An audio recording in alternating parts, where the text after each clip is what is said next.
નમસ્કાર, આપનું સ્વાગત છે. તમે અત્યારે એક મહત્વપૂર્ણ વાત સાંભળવા માટે જઈ રહ્યા છો. એ આપણા સર્વને માટે એકદમ સારી ખબર છે. ભાગ 1. જગતની ઉત્પત્તિ.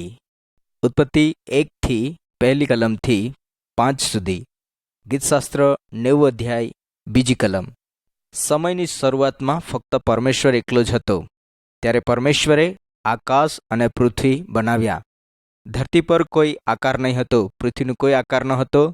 એટલા માટે પરમેશ્વરે પૃથ્વીને બનાવી અને તેના પર અજવાળું આપવા સારું તેણે આજ્ઞા આપી, અને તેણે સૂરજ, ચાંદ તથા તારાઓ બનાવ્યા.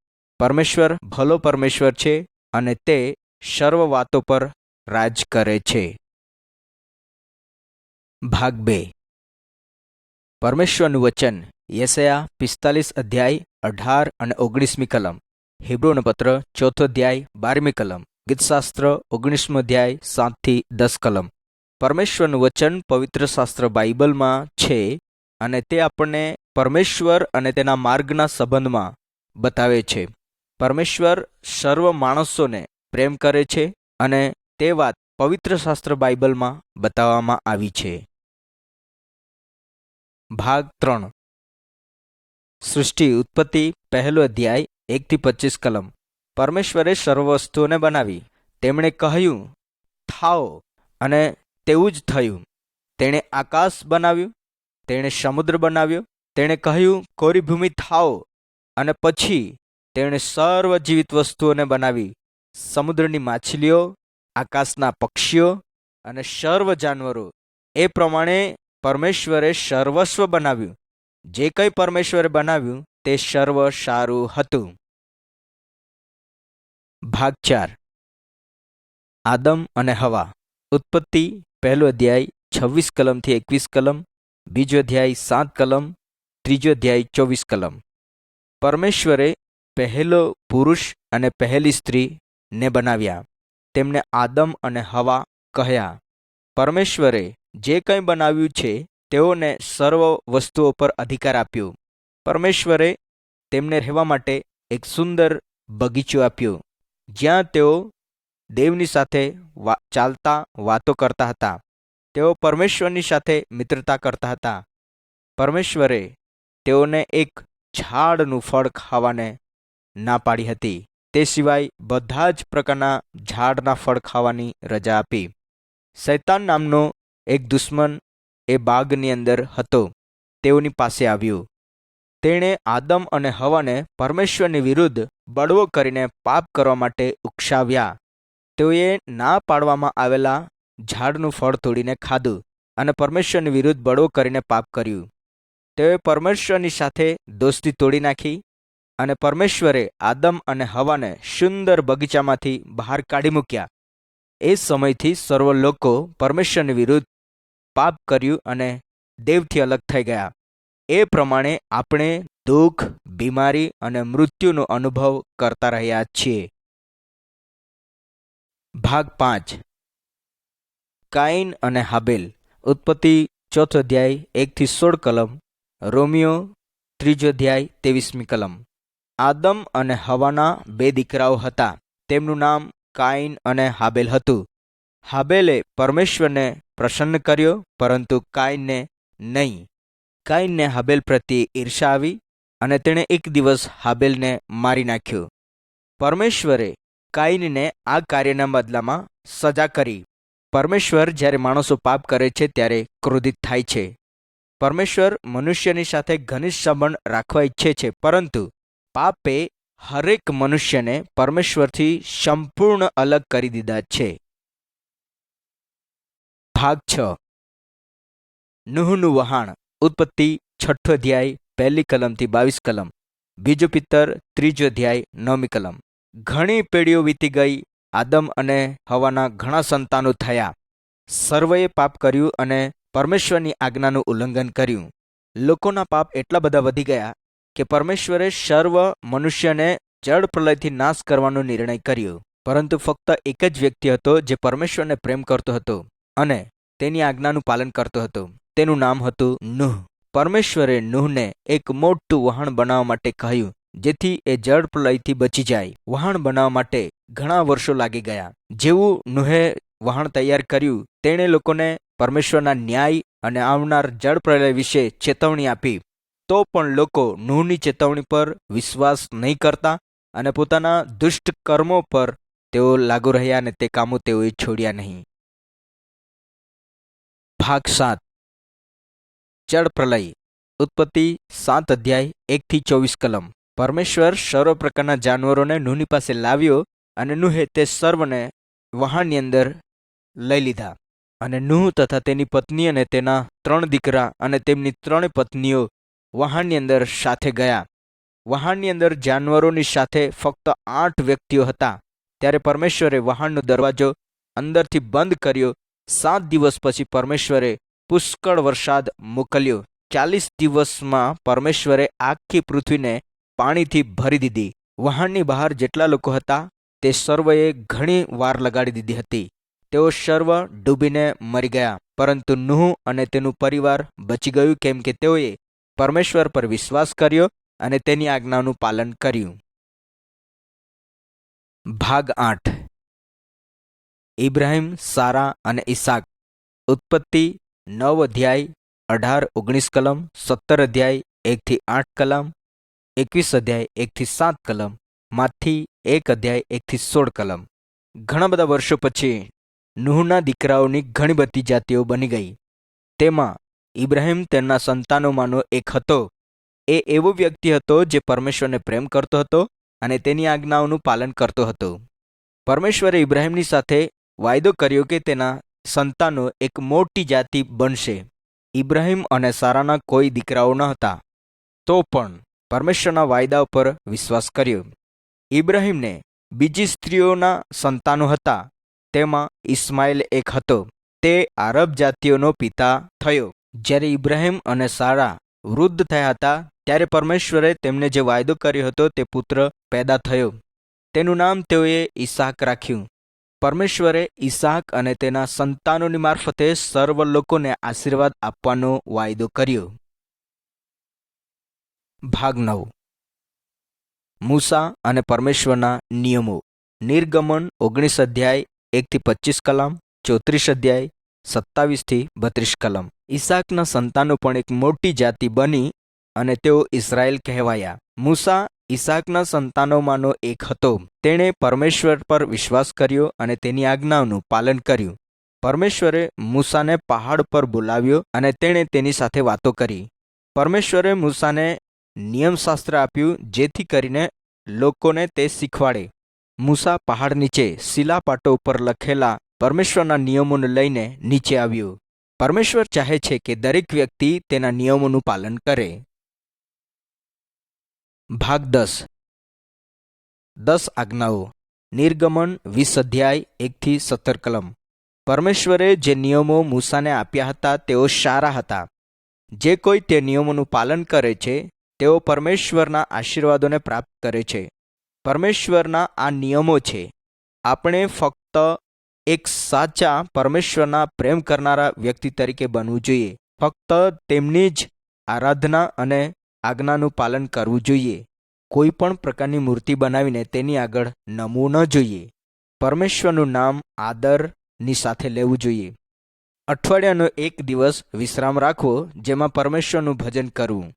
બાળકો ચોક્કસ માતા પિતાનો આદર કરતા શીખે, જેમ કે હત્યા ન કર, વ્યભિચાર ન કર, જૂઠું બોલીને બીજાઓને દગો ન કર, ચોરી ન કર અને બીજાઓની વસ્તુઓની લાલચ ન કર. ભાગ 11. પાપના લીધે બલિદાન. લેવીય 4 અધ્યાય 27-35 કલમ, યોહાન 1 અધ્યાય 29 કલમ. મૂસાના સમયમાં જ્યારે કોઈ વ્યક્તિ પરમેશ્વરના નિયમનું ઉલ્લંઘન કરે તો તેણે ઘેટાનું બલિદાન પરમેશ્વરને ચડાવવું પડતું હતું. ઘેટું નિયમ તોડનારના સ્થાને મરણ પામતું હતું. તે લોકોને એ યાદ કરાવતું હતું કે પરમેશ્વરની વિરુદ્ધ આજ્ઞાને તોડીને પાપ કરવું એ ખોટું છે. આ ઘેટું એક ચિહ્ન હતું જે આવનાર દિવસોની અંદર એક મોટું બલિદાન થશે. એ માટે પરમેશ્વરે પણ પોતાના પુત્રને બલિદાન થવા માટે આ સંસારમાં મોકલવા માટેની યોજના બનાવી. ભાગ 12. પ્રતિજ્ઞા કરવામાં આવેલો મુક્તિદાતા. લુક 1:26-38, માથી 1:18-25.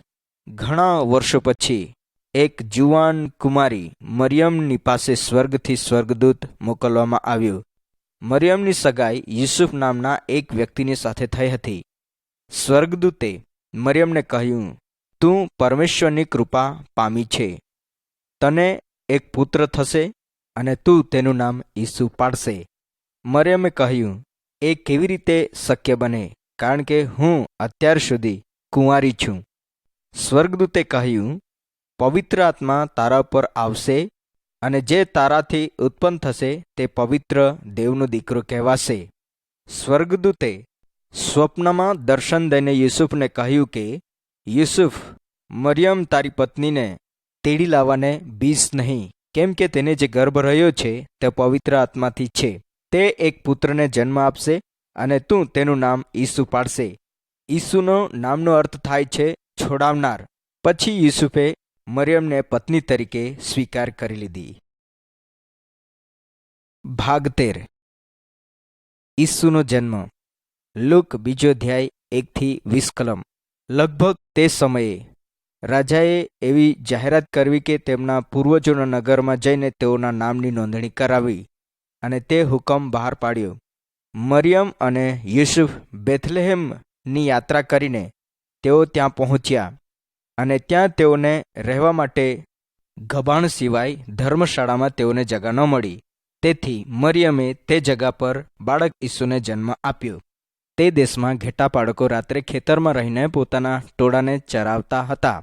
પ્રભુનો એક દૂત તેઓની પાસે આવીને ઊભો રહ્યો ને પ્રભુના ગૌરવનો પ્રકાશ તેઓની આસપાસ દેખાયો અને તેઓ ઘણા ભયભીત થયા. દૂતે તેઓને કહ્યું કે બીહોમાં, કે જુઓ, હું મોટા આનંદની સુવાર્તા તમને કહું છું અને તે સર્વ લોકોને માટે થશે.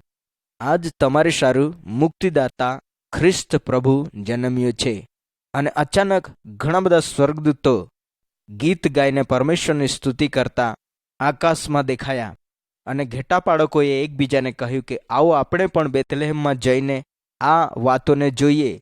જ્યારે તેઓએ ઈસુને જોયો ત્યારે તે વાત દરેક જણને તેમના સંબંધી જે તેઓએ સાંભળ્યું હતું કહી બતાવી. આ વાતો સાંભળીને ઘણા લોકો ભયભીત થયા. ભાગ 14. ઈસુ એક શિક્ષક છે. લુક 2:41-52 કલમ. માર્ક 6:34 કલમ. ઈસુનું મરિયમ અને યુસુફના જ ઘરે પાલન પોષણ થયું અને મોટું થયું. જ્યારે તે 12 વર્ષનો હતો ત્યારે મરિયમ અને યુસુફ તેને યરૂશલેમ લઈ ગયા. તેણે લોકોના આગેવાનો અને ધર્મગુરુઓની વચમાં પરમેશ્વર સંબંધી વાતો કરી અને તેણે તેઓને એવા પ્રશ્ન પૂછ્યા કે જે તેઓએ કદી સાંભળ્યા ન હતા. તેઓ પરમેશ્વરના સંબંધમાં જે ઈસુની પાસે જ્ઞાન હતું તેનાથી પરેશાન થઈ ગયા. જ્યારે ઈસુ 30 વર્ષના હતા ત્યારે તેમણે લોકોને પરમેશ્વરના વિશે શીખવવાનું શરૂ કર્યું. ઘણા લોકોએ તેના શિક્ષણ પર વિશ્વાસ કર્યો અને તેનું અનુકરણ કર્યું અને ઘણા લોકોએ તેના પર વિશ્વાસ નહીં કર્યો પણ તેનો વિરોધ કર્યો. ભાગ 15. ઈસુના ચમત્કારો. માર્ક 8:22-26 કલમ, 5:35-43 કલમ, 6:45-52 કલમ.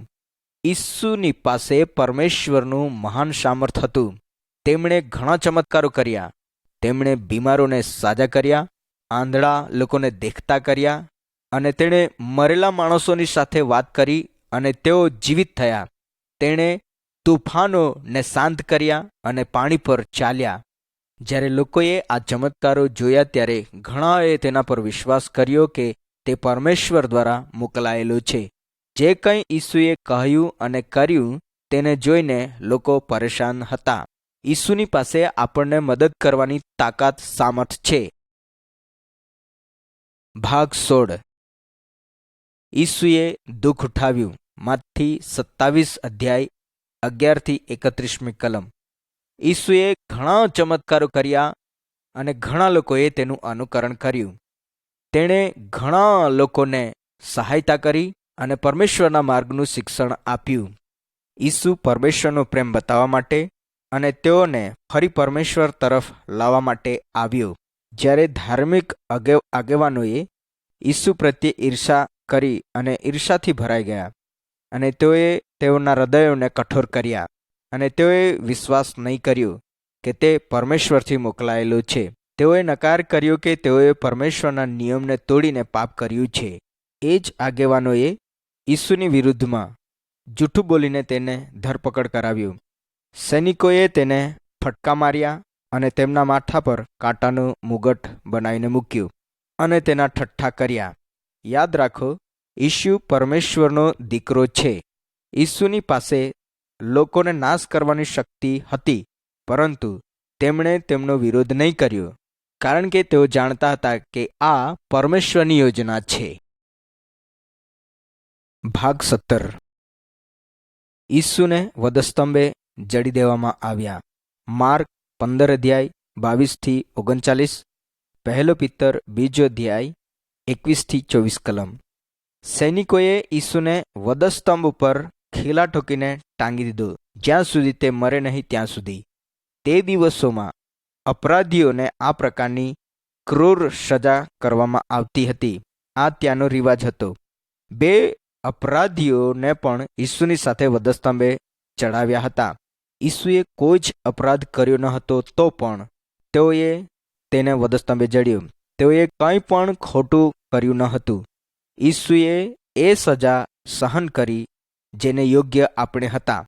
આપણે સર્વએ પાપ કર્યું હતું અને આપણા પાપોના માટે આપણે મરવું જોઈતું હતું. ઈસુ સર્વ લોકોના પાપને માટે બલિદાન થઈ ગયા. જો તમે વિશ્વાસ કરો છો કે આપણે પાપી છીએ અને પાપથી ફરીએ છીએ, તો પરમેશ્વર આપણા પાપોને આપણને માફ કરશે. પ્રભુ શ્રી ખ્રિસ્ત પર વિશ્વાસ કરો તો તમે તારણ પામશો.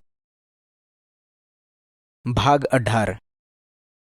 ઈસુ જીવિત થઈને ઉઠ્યો છે. લુક 23:50 કલમ, 24:9 કલમ. ઈસુના દુશ્મનોએ એવું વિચાર્યું હતું કે તેઓએ ઈસુનો નાશ કરી દીધો છે, પરંતુ એવું નહીં થયું. વધસ્તંભના મૃત્યુ બાદ તેના મિત્રોએ ઈસુની લાશને એક ગુફામાં મૂકી. તેઓએ એ ગુફાને એક મોટા પથ્થર વડે બંધ કરી દીધી. 2 દિવસ પસાર થઈ ગયા, પરંતુ ત્રીજા દિવસે ઈસુ મુએલામાંથી જીવતો થઈને ઉઠ્યો. કેટલીક સ્ત્રીઓ દફનના રીત રિવાજ પ્રમાણે તેઓ ગુફાની પાસે ગઈ. તેઓએ કબર પરથી પથ્થર ગબડાવેલો તથા ઈસુની લાશ ત્યાં નહીં જોઈ. તેઓએ 2 સ્વર્ગદૂતોને ત્યાં જોયા. તેઓએ તેમને કહ્યું કે ઈસુ જીવિત છે. તે અહીં નથી, તે જીવતો થઈને ઉઠ્યો છે. હા, ઈસુ મુએલામાંથી જીવતો થઈને ઉઠ્યો હતો. તેઓએ કહ્યું કે હકીકતમાં તે જ પરમેશ્વર છે. ઈસુ આજે જીવિત છે અને હંમેશાને માટે તેણે શૈતાન અને મૃત્યુને જીતી લીધા છે. ભાગ 19. થોમા વિશ્વાસ કરે છે. યોહાન 20:19 કલમથી 31 કલમ. મુએલામાંથી સજીવન થયા પછી ઈસુ પોતાના શિષ્યોને મળ્યા. તેણે તેઓની સાથે વાતો કરી અને તેઓ સાથે ભોજન કર્યું. એક શિષ્ય જેનું નામ થોમા હતું, તે તેઓની સાથે ન હતો. તેણે વિશ્વાસ નહીં કર્યો કે ઈસુ મરેલામાંથી જીવતો થઈને ઉઠ્યો છે. તેણે કહ્યું, જ્યાં સુધી હું તેના ઘાવોને નહીં જુઓ, તેમને અડકી ન જોઉં, ત્યાં સુધી હું વિશ્વાસ કરવાનો નથી. 1 અઠવાડિયા પછી ઈસુ ફરી તેઓને મળ્યો અને થોમા તે સમયે ત્યાં હતો. થોમાએ ઈસુની આગળ ઘૂંટડે પડીને કહ્યું કે, હે મારા પ્રભુ અને મારા દેવ. હવે થોમાને કોઈ સંદેહ નથી. ઈસુએ કહ્યું, તેં જોઈને વિશ્વાસ કર્યો, પરંતુ જેઓએ જોયા વગર વિશ્વાસ કર્યો છે તેઓને ધન્ય છે. ભાગ 20. ઈસુનું સ્વર્ગારોહણ. પ્રેરિતોના કૃત્યો 1:1-11 કલમ. ઈસુના સજીવન થયા પછી તે ઘણાને દેખાયો. તેઓએ ઈસુને જોયો અને જાણ્યું કે તે જીવિત છે. 40 દિવસો પછી ઈસુએ સ્વર્ગ જવાનો સમય પૂરો થયો. ઈસુ જે કાર્યને માટે આવ્યો હતો તે કામ તેણે પૂરું કર્યું.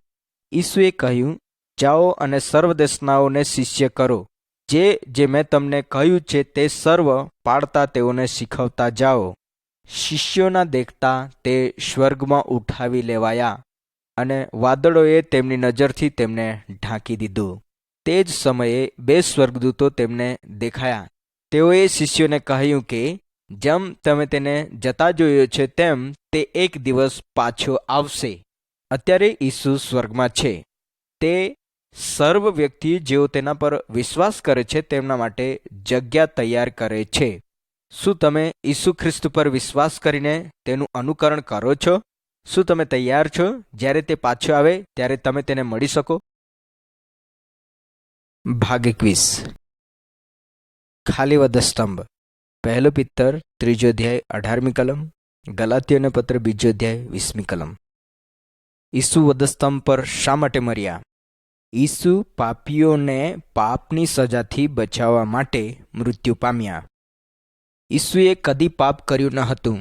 વધસ્તંભ આપણને યાદ દેવડાવે છે કે ઈસુ આપણા પાપોને ઉઠાવી લઈને મૃત્યુ પામ્યા, જે પાપો આપણને પરમેશ્વરથી અલગ કરે છે. ઈસુ જ પવિત્ર, પાપરહિત દેવનું હલવાન છે.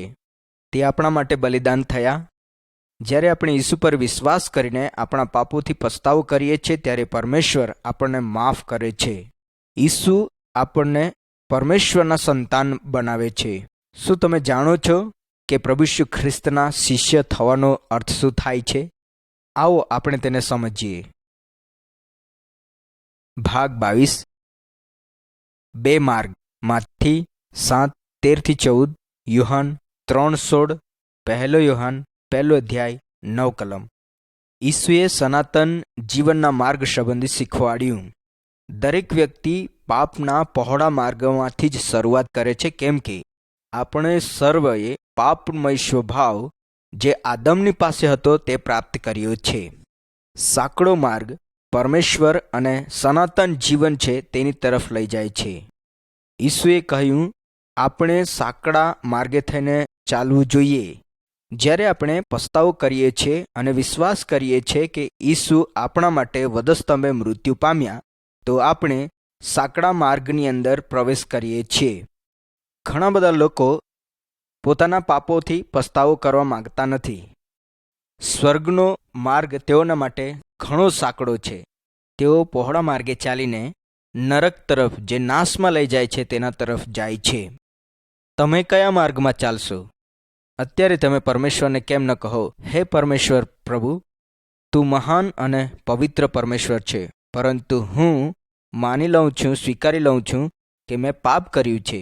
હું વિશ્વાસ કરું છું કે ઈસુ મારા પાપોને માટે સજા ભોગવીને મારે લીધે મૃત્યુ પામ્યા, વધસ્તંભે જડાયા.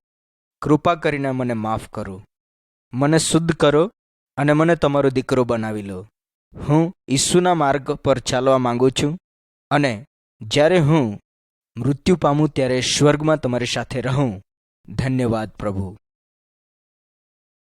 ભાગ 23 પરમેશ્વરના દીકરાઓ. યોહાન 6 અધ્યાય 37-40 કલમ, 14 અધ્યાય 6 કલમ, પ્રકટીકરણ 7 અધ્યાય 9 કલમ. પ્રભુ શું દરેક જાતિ, રાષ્ટ્ર અને ભાષાના લોકોનું સ્વાગત કરે છે. તેઓ ઈસુ પર વિશ્વાસ કરવા દ્વારા તેમના સંતાન બની જાય છે. તેઓ સાંકડા માર્ગમાં ચાલે છે જે તેમને સ્વર્ગ સુધી લઈ જાય છે. પરમેશ્વરના સંતાનો એક મોટા કુટુંબના સમાન છે. તેઓ ધનવાન અથવા ગરીબ, કાળા અથવા ગોરા હોઈ શકે.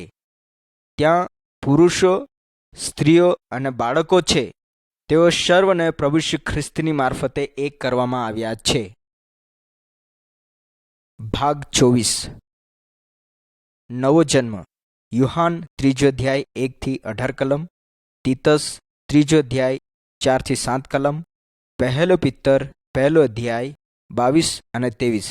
જ્યારે ઈસુ આ પૃથ્વી પર હતા ત્યારે નિકોદેમસ નામનો એક અધિકારી, જે ધાર્મિક ગુરુ હતો, એક રાત્રે તે ઈસુની પાસે આવીને તેને પ્રશ્ન પૂછે છે.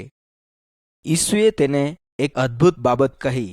તેણે તેને કહ્યું કે જે કોઈ વ્યક્તિ પરમેશ્વરના કુટુંબમાં આવવા ચાહે છે તેણે નવો જન્મ પામવો જરૂરી છે. જ્યારે આપણે આપણા માતા પિતાથી જન્મ લીધો ત્યારે તેમના કુટુંબમાં આપણે તે પરિવારના એક અંગ બની જઈએ છીએ. આપણે પરમેશ્વરના કુટુંબની અંદર એક અંગ બની જઈએ છીએ જ્યારે આપણે નવો જન્મ પામીએ છીએ. પહેલાં શારીરિક જન્મ છે અને ત્યાર પછી આત્મિક જન્મ છે.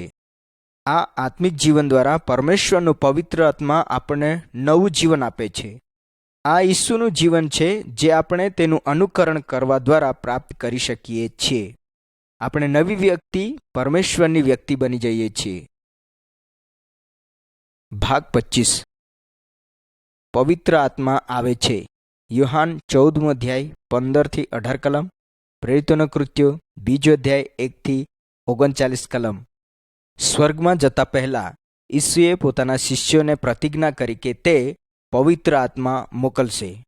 ઈસુ સ્વર્ગે ગયા તેના 10 દિવસ પછી ઈસુના સર્વ શિષ્યો એક જગ્યાએ એકઠા થયા હતા. એકાએક ત્યાં આંધી જેવો અવાજ આવ્યો અને સર્વ શિષ્યો ઉપર જીભ સમાન અગ્નિ દેખાઈ. પવિત્ર આત્મા આવ્યો અને સર્વ પવિત્ર આત્માથી ભરપૂર થયા, જેમ ઈસુએ કહ્યું હતું તેમ. તે દિવસે યરૂશલેમમાં સર્વ જાતિના લોકો હતા. શિષ્યોએ તે લોકોની ભાષામાં વાત કરવાનું સામર્થ્ય પ્રાપ્ત કર્યું. તેઓએ પરમેશ્વરે કરેલા અદ્ભુત કામો સંબંધી ચર્ચા કરી. તે દિવસે 3000 લોકો ઈસુ તરફ ફર્યા. આજે જેઓ સચ્ચાઈથી ઈસુનું અનુકરણ કરે છે તેઓ સર્વમાં આ પવિત્ર આત્મા વાસ કરે છે. પવિત્ર આત્મા આપણને ઈસુની આજ્ઞાનું પાલન કરવા અને બીજાઓને ઈસુના વિશે કહેવા માટેનું સામર્થ્ય આપે છે. ભાગ 26. અજવાળામાં ચાલવું. યોહાન 3જો અધ્યાય 19-21 કલમ. 8મો અધ્યાય 12મી કલમ. પહેલો યોહાન 1 અધ્યાય 5-7 કલમ. ઈસુ પર વિશ્વાસ કરતા પહેલા આપણે અંધારામાં ચાલનારા વ્યક્તિના જેવા હતા. તે ઠોકર ખાય છે અને પડી જાય છે કારણ કે તેને અંધારામાં માર્ગ બતાવવા માટે અજવાળું નહીં હતું. જ્યારે આપણે પ્રભુ ઈસુ પર વિશ્વાસ કરીએ છીએ ત્યારે આપણે અજવાળામાં ચાલનારી વ્યક્તિ બની જઈએ છીએ. તે જોઈ શકે છે કે તે ક્યાં જઈ રહ્યો છે. તે પડી જતો નથી કારણ કે હવે તેને ખરાબ રસ્તો પણ દેખાય છે. ઈસુએ કહ્યું, જગતનું અજવાળું હું છું. જો કોઈ મારી પાછળ આવે તે અંધારામાં નહીં ચાલશે. તે પોતાના પવિત્ર આત્માને સર્વ વિશ્વાસીઓને આપે છે જેઓ તેના માર્ગમાં ચાલી શકે તેની દોરવણી આપવા માટે. ભાગ 27. નવું માણસ. ગલાતીયોને પત્ર 5મો અધ્યાય 16-26 કલમ. એફેસીયોને પત્ર 4 અધ્યાય 22-32 કલમ. 2 કોરિન્થીયો 5મો અધ્યાય 17મી કલમ. હરેક વ્યક્તિ જે ઈસુની પાછળ ચાલે છે તે એક નવી વ્યક્તિ છે. તે પરમેશ્વરના વચનનું પાલન કરવા માંગે છે. તે આભારી હોય છે કે પરમેશ્વરે તેના પાપ માફ કર્યા છે અને તેને નવું જીવન આપ્યું છે. તે એવું કોઈ પણ કામ કરશે નહીં જેનાથી પરમેશ્વર નાખુશ થાય. એ માટે ઈસુમાં વિશ્વાસ કરનાર એક વ્યક્તિ ક્યારેય વ્યભિચાર અથવા ઝઘડો કરી શકતું નથી.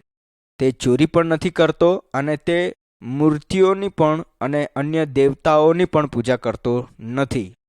પવિત્ર આત્મા વિશ્વાસીઓને સામર્થ્ય આપે છે કે તેઓ ખોટા કામ છોડીને તેઓ સારા કામ કરે. ભાગ 28. ખ્રિસ્તી કુટુંબ. એફેસીયોનું પત્ર 5મો અધ્યાય 21મી કલમ, 6ઠ્ઠો અધ્યાય 4થી કલમ. પહેલો પિત્તર 3જો અધ્યાય 1-9 કલમ. જ્યારે એક કુટુંબ ઈસુના માર્ગ પર સત્યતાથી ચાલે છે ત્યારે પતિ પોતાની પત્નીને પ્રેમ કરે છે અને પત્ની પોતાના પતિનો આદર કરતી હોય છે. એ જ વાત પરમેશ્વરનું વચન શીખવે છે. પતિ અને પત્ની એકબીજાની મદદ કરે છે અને ઉત્સાહિત કરે છે. તેઓ પોતાના બાળકોને પરમેશ્વરને પ્રેમ કરતા શીખવાડે છે કે તેઓ તેની આજ્ઞાનું પાલન કરે. જે કુટુંબ પરમેશ્વરને પ્રેમ કરે છે તે એક સાથે મળીને પ્રાર્થના કરે છે અને કામ પણ કરે છે. ભાગ 29. પોતાના શત્રુઓ પર પ્રેમ કરવો. માથીની સુવાર્તા 5મો અધ્યાય 43 કલમથી 48 કલમ સુધી. લુકની સુવાર્તા 10મો અધ્યાય 25મી કલમથી 37મી કલમ સુધી. ઈસુએ પોતાના અનુયાયીઓને સર્વ લોકો પર પ્રેમ કરતા શીખવાડ્યું. આપણે આપણા દુશ્મનોને પણ પ્રેમ કરવું જોઈએ. ઈસુએ એક વ્યક્તિની વાર્તા કહી જે મુસાફરી કરી રહ્યો હતો. માર્ગમાં લૂંટારાઓએ તેના પર હુમલો કરીને તેને માર માર્યો. એક બીજી જાતિના વ્યક્તિએ એ ઘાયલ થયેલા વ્યક્તિને માર્ગમાં પડેલો જોયો. તેણે તેના ઘાવોમાં પાટા બાંધ્યા અને પોતાના ગધેડા પર મૂકીને તે ધર્મશાળામાં લઈ ગયો, જ્યાં તેની સેવા કરવામાં આવી. તેણે ઘાયલ વ્યક્તિના સારા થવા સુધીનો ખર્ચો ધર્મશાળાના માલિકને ચૂકવી આપ્યો. ઈસુએ આપણને કહ્યું છે કે આપણે પણ લોકોને પ્રેમ કરવો જોઈએ. જે જરૂરિયાતમાં છે તેને આપણે મદદ કરવી જોઈએ, ભલે તે કોઈ પણ જાતિ અથવા ધર્મનો હોય. ભાગ 30. ઈસુ શક્તિશાળી છે. પ્રેરિતોના કૃત્યો 19મો અધ્યાય 18 થી 20મી કલમ. ગીતશાસ્ત્ર 115 અધ્યાય 1 કલમથી 8મી કલમ. 1 યોહાન 4 અધ્યાય 4 કલમ. ઈસુ પર વિશ્વાસ કરતા પહેલા તેઓ શૈતાનની પૂજા કરતા હતા, પરંતુ હાલમાં જેઓ ઈસુના શિષ્ય બને છે તેઓ દુષ્ટાત્માઓની પૂજા કરતા નથી. આપણે એ દુષ્ટાત્માઓથી ડરતા નથી, તેમજ તેઓની સેવા પણ કરતા નથી. પ્રભુ ઈસુ શૈતાનથી વિશેષ શક્તિશાળી છે. વિશ્વાસીઓએ હરેક બાબતો છોડી દેવી જોઈએ જે તેઓને દુષ્ટાત્માઓ અને શૈતાનની આત્માઓના ગુલામ બનાવી દે છે.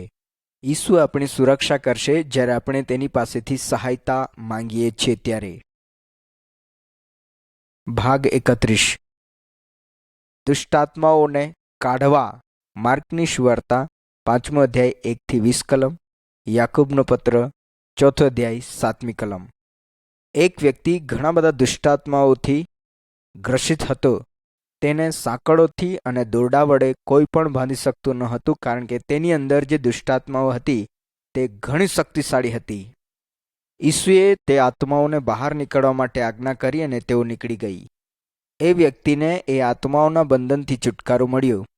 તે વ્યક્તિએ પોતાના મિત્રોની પાસે જઈને પ્રભુ ઈસુએ જે તેના માટે કર્યું તે જઈને કહી સંભળાવ્યું. ઈસુએ ઘણાઓને દુષ્ટાત્માઓથી છોડાવ્યા. શૈતાન અને દુષ્ટાત્માઓ પણ ઈસુનું કહેવું માને છે. બની શકે તમે પણ વિશ્વાસીઓ હોઈ શકો અને દુષ્ટાત્માઓ તમને સતાવતી હોય. યાદ રાખો, તમે પરમેશ્વરના છો અને શૈતાનના માટે તમારા જીવનમાં કોઈ જગ્યા નથી. તેનો વિરોધ કરો અને પ્રભુ ઈસુને પ્રાર્થના કરો કે એ દુષ્ટાત્માઓને તમારાથી દૂર રાખે.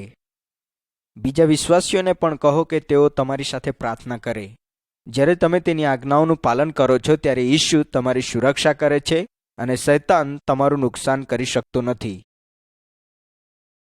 ભાગ 32. પરીક્ષણ. માથીની સુવાર્તા 6 અધ્યાય 24મી કલમ. 1 તિમોથી 6 અધ્યાય 6 થી 10 કલમ. 1 કોરિન્થી 10મો અધ્યાય 13 થી 14 કલમ. શૈતાન હંમેશા પરમેશ્વરના સંતાનોનું પરીક્ષણ કરવાનો પ્રયત્ન કરે છે. તે ચાહે છે કે પરમેશ્વરના બાળકો ઈસુની પાછળ ન ચાલે. શૈતાન વિશ્વાસીઓને રૂપિયા, પૈસા, કપડાં, તમાકુ, દારૂ અને એવા યોગ્ય નથી એવી જીવનશૈલી દ્વારા તેઓને પાપમાં પાડવા માંગે છે. તે આપણને એવો વિશ્વાસ આપવા માંગે છે કે આ બધી ચીજ વસ્તુઓ આપણને ખુશી આપશે. પરંતુ શૈતાન જૂઠું બોલે છે. તે આપણને દગો કરવા માંગે છે અને પરમેશ્વરની વિરુદ્ધ કામ કરવા માંગે છે. તમે પ્રભુની પાસે મદદ માંગો કે તમે પરીક્ષણમાં ન પડો. પ્રભુ ઈસુ પર વિશ્વાસ કરો અને તેની પાછળ જ ચાલો. ભાગ 33. જો આપણે પાપ કરીએ. લૂક 15 અધ્યાય 11 થી 32 કલમ. 1 યોહાન 1 અધ્યાય 7 થી 9 કલમ. જો કોઈ એક વિશ્વાસી પાપ કરે છે તો શું થાય છે? ઈસુએ એક વાર્તા કહી. એક જુવાન વ્યક્તિ પોતાનું ઘર છોડીને દૂર દેશની અંદર ચાલ્યો ગયો અને ત્યાં ઘણા ખરાબ કામો કર્યા. તેણે વ્યભિચાર કર્યો અને પિતાના પૈસાનો વ્યર્થ ખર્ચ કર્યો. ત્યારે ત્યાં તે દેશમાં દુકાળ પડ્યો અને તે કંગાલ થઈ ગયો અને ભૂખે મરવા લાગ્યો. ત્યારે તેને ભાન થયું કે તેણે પરમેશ્વરની અને પોતાના પિતાની વિરુદ્ધ પાપ કર્યું છે. તેણે જે કંઈ કર્યું તેનાથી તેને ખરેખર પસ્તાવો થયો. તે પોતાના પિતાના ઘરે આવ્યો. તેણે ખરાબ કામો કર્યા હોવા છતાં પણ પિતાએ તેને દીકરાના જેવો જ પ્રેમ કર્યો. તેણે પોતાના જુવાન દીકરાને ખુશીથી સ્વીકાર કર્યો અને તેના પાપ માફ કર્યા. જો આપણે પાપ કરીએ તો આપણે ખરાઈથી પસ્તાવો કરીને આપણા પાપોથી ફરવું જોઈએ. પરમેશ્વર આપણને પણ માફ કરશે અને આ વાર્તાની અંદર કહેવામાં આવ્યું તે પ્રમાણે પિતાની સમાન તે આપણને સ્વીકારી લેશે. ઈસુએ કહ્યું, જો એક પાપી પસ્તાવો કરે તો સ્વર્ગમાં આનંદ થાય છે. ભાગ 34. બીમારી. ફિલિપોનો પત્ર 4 અધ્યાય 6-7 કલમ, યાકૂબનો પત્ર 5 અધ્યાય 13-16 કલમ. જ્યારે પરમેશ્વરના લોકો બીમાર થઈ જાય છે ત્યારે તેઓએ શું કરવું જોઈએ? તેઓએ સૌથી પહેલાં પરમેશ્વરને પ્રાર્થના કરવી જોઈએ અને તેના પર ભરોસો રાખવો જોઈએ. જો પરમેશ્વર ચાહે છે તો તેમની બીમારીથી તેમને સાજા કરે છે. પરમેશ્વર આપણને પ્રેમ કરે છે અને આપણા જીવનમાં જે કંઈ બને છે તે પર તે કાબૂ રાખે છે. ઈસુ આપણને શાંતિ આપવા માટે આપણી સાથે છે અને આપણી બીમારીના સમયમાં આપણને મદદ કરે છે. ભાગ 35. મૃત્યુ. પહેલો થેસલોનિકી 4 અધ્યાય 13-18 કલમ, હિબ્રોને પત્ર 2 અધ્યાય 14-15 કલમ, પ્રકટીકરણ 14 અધ્યાય 13 કલમ. એક દિવસ આપણ સર્વ મરીશું ત્યારે શું થશે? પરમેશ્વરનું વચન પવિત્ર બાઇબલ કહે છે કે જ્યારે એક વિશ્વાસી મરે છે તો તેનો આત્મા પ્રભુની પાસે સ્વર્ગમાં જાય છે. મરી ગયેલા વિશ્વાસીના પરિવાર અને તેના મિત્રો જરૂર દુઃખી થાય છે, પરંતુ આ દુઃખમાં તેઓ નિરાશ નહીં થશે. આપણે મૃત્યુથી બીવાની જરૂર નથી. પરમેશ્વર આપણને પ્રેમ કરે છે અને તેમણે આપણને પાપ અને અનંતકાલિક મૃત્યુથી બચાવી લીધા છે. પરંતુ જેઓ વિશ્વાસ નથી કરતા તેમના માટે પરમેશ્વરની સાથે અનંત જીવનને માટે કોઈ આશા નથી. પવિત્ર બાઇબલ કહે છે કે તેઓ અનંતકાળની સજાની જગ્યામાં જતા રહેશે. જ્યારે તમે મૃત્યુ પામશો તો તમે ક્યાં જશો? ભાગ 36. ખ્રિસ્તનું શરીર. પહેલો કોરિન્થી 12 અધ્યાય 12-31 કલમ, એફેસીયોના પત્ર 4 અધ્યાય 11-16 કલમ, પહેલો પિત્તર 4 અધ્યાય 10 કલમ. આપણા શરીરના દરેક અંગના અલગ અલગ હેતુ હોય છે, જેમ કે આંખે જોવાનું, કાને સાંભળવાનું, મોંએ વાત કરવાનું અને ખાવાનું. શરીરના સર્વ અંગો એક સાથે કામ કરે છે. જો શરીરનું એક અંગ બીમાર પડે છે અથવા તેને નુકસાન થાય છે તો આખા શરીરને દુઃખ લાગે છે.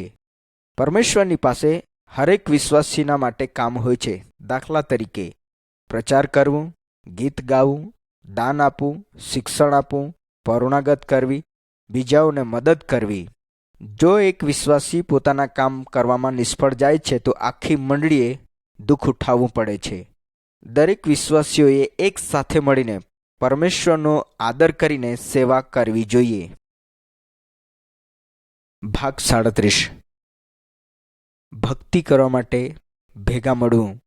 હિબ્રોને પત્ર 10 અધ્યાય 24-25 કલમ, પહેલો કોરિન્થી 11 અધ્યાય 23-34 કલમ, કોલોસ્યોનો પત્ર 3 અધ્યાય 15-17 કલમ. વિશ્વાસી દરરોજ પરમેશ્વરની ભક્તિ કરવા માટે એકઠા થાય છે. તેઓ પવિત્ર બાઇબલથી શીખે છે, પ્રાર્થના કરે છે અને ગીતોમાં પરમેશ્વરની સ્તુતિ કરે છે. તેઓએ પરમેશ્વરના કાર્યને માટે કંઈક ભેટ લાવવી જોઈએ. ઈસુએ તેના શિષ્યોને તેના મરણને યાદ કરવા માટે કહ્યું. સંગતિમાં તેઓ એક સાથે મળીને ભોજન કરે છે. જે રોટલી તેઓ તોડે છે તેઓ ઈસુનું શરીર તોડવામાં આવ્યું છે તે યાદ કરાવે છે કે તે આપણે સારું વધસ્તંભે મૃત્યુ પામ્યું. એ જ પ્રમાણે જ્યારે તેઓ દ્રાક્ષરસ પીએ છે ત્યારે પ્રભુ ઈસુ ખ્રિસ્તના લોહીને યાદ કરે છે, જે આપણા પાપોથી આપણને બચાવવા માટે વહેવડાવવામાં આવ્યું છે. આપણે પણ ઈસુના આવતા સુધી એકબીજાની સાથે મળવું જોઈએ અને ઈસુના મૃત્યુને યાદ કરતા રહેવું જોઈએ. ભાગ 38. ઈસુ પાછો આવશે. યોહાન 14 અધ્યાય 1-3 કલમ, પહેલો થેસલોનિકા 4 અધ્યાય 13 કલમ, 5 અધ્યાય 4 કલમ. એક દિવસ પ્રભુ ઈસુ ખ્રિસ્ત જેમ તેણે વાયદો કર્યો છે તેમ તે ધરતી પર પાછો આવશે. તે અચાનક આવશે જ્યારે લોકો તેની અપેક્ષા કરતા નહીં હોય. જે વિશ્વાસીઓ મરી ગયા છે તેઓ ઈસુને મળવા માટે કબરોમાંથી જીવતા થશે. જેઓ જીવિત રહેનારા છે તેઓ તેને મળશે. તેઓ એક સાથે ગગનમાં પ્રભુ ઈસુ ખ્રિસ્તને મળશે. તેઓ હંમેશા પ્રભુ ઈસુની સાથે સ્વર્ગમાં રહેશે. અવિશ્વાસીઓ પાછળ રહી જશે. પરમેશ્વરનો દંડ તેઓને ભોગવવો પડશે. આપણે જાણતા નથી કે ઈસુ ક્યારે આવશે, પરંતુ આપણે હંમેશા તૈયાર થઈને રાહ જોવી જોઈએ. શું આજે તમે પ્રભુ ઈસુને મળવા માટે તૈયાર છો? ભાગ 39. ફળદાયી થવું. માથીની સુવાર્તા 7મો અધ્યાય 15-20 કલમ. ગલાતીઓને પત્ર 5મો અધ્યાય 22-23 કલમ. યોહાન 15મો અધ્યાય 1-8 કલમ. જ્યારે આપણે પ્રભુ ઈસુ ખ્રિસ્તની પાછળ ચાલીએ છીએ ત્યારે પરમેશ્વરનો આત્મા આપણા જીવનમાં ફળો ઉત્પન્ન કરવા માટે કામ કરે છે. પવિત્ર બાઇબલ આપણને શીખવે છે કે પરમેશ્વરના આત્માનું ફળ પ્રેમ, આનંદ, શાંતિ, ધીરજ, દયાળુપણું, ભલાઈ, વિશ્વાસુપણું, નમ્રતા અને ધીરજ છે. ઈસુએ કહ્યું, હું ખરો દ્રાક્ષાવેલો છું અને તમે ડાળીઓ છો. તમે બહુ ફળ આપો માટે તમે મારામાં બની રહો અને હું તમારામાં બની રહીશ. મરેલી ડાળીઓ ફળ આપતી નથી.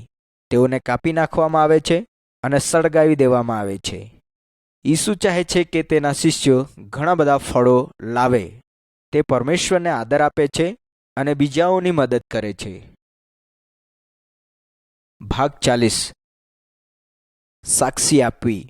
માથીની સુવાર્તા 28મો અધ્યાય 18-20 કલમ. પ્રેરિતોના કૃત્યો 1 અધ્યાય 18મી કલમ. ઈસુએ પોતાના શિષ્યોને કહ્યું કે તેઓ જઈને લોકોને તેના સંબંધી સાક્ષી આપે. જે કોઈ તેના પર વિશ્વાસ કરે તે પાપ, અનંતકાળિક સજા, મૃત્યુથી બચાવી લેવામાં આવશે. જો તમે વિશ્વાસી છો તો તમે બીજાઓને આ સારી ખબર સમજવામાં મદદરૂપ થાઓ. પરમેશ્વરનો પવિત્ર આત્મા આપણને ઈસુના માટે જીવવા માટે અને ઈસુના વિશે લોકોને કહેવા માટે હિંમત આપશે અને એ પ્રમાણે ઘણા બધા લોકો પરમેશ્વર અને પોતાના મુક્તિદાતા પ્રભુ ઈસુ ખ્રિસ્તના વિશેની સચ્ચાઈઓને જાણશે.